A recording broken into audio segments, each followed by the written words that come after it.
হাদিসের ভিতরে এসেছে, উবাদা ইবনে সাবিত রাদিয়াল্লাহু তাআলা থেকে হাদিসটি বর্ণিত হয়েছে। নবীজি সাল্লাল্লাহু আলাইহি সাল্লাম জানিয়ে দিয়েছেন, এই রাতের শেষ সময় মধ্যরাতে যদি কারো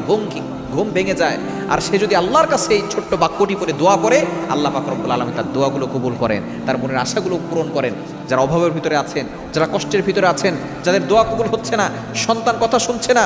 এরপরে মেয়ের বিয়ে হচ্ছে না, সন্তানের ভিসা হচ্ছে না, সন্তান বাহিরে গিয়ে কোনো কাজ পাচ্ছে না, আপনি সব কিছুর জন্য এই রাতের শেষ সময় যদি হঠাৎ ঘুম ভেঙে যায়, মনে করবেন এই সময় শেষ সময় আল্লাহর ডাকে আপনার ঘুম ভেঙেছে, তখন আপনি এই দোয়াটা পড়বেন। দোয়াটি হচ্ছে লা ইলাহা ইল্লাল্লাহু ওয়াহদা লা শারীকা লা লাহুল মুলকু ওয়া লাহুল হামদু ওয়া হুয়া আলা কুল্লি শাইইন কাদির লা ইলাহা ইল্লাল্লাহু সুবহানাল্লাহি ওয়াল হামদুলিল্লাহি ওয়া লা ইলাহা ইল্লাল্লাহু আল্লাহু আকবার রব্বিগফিরলি রব্বিগফিরলি। এই বাক্যগুলো পড়ে আপনি আল্লাহর কাছে দোয়া করবেন, দেখবেন আল্লাহ তাআলা আপনার সকল দোয়াগুলো কবুল করবেন, মনের আশাগুলো আল্লাহ তাআলা পূরণ করে দিবেন।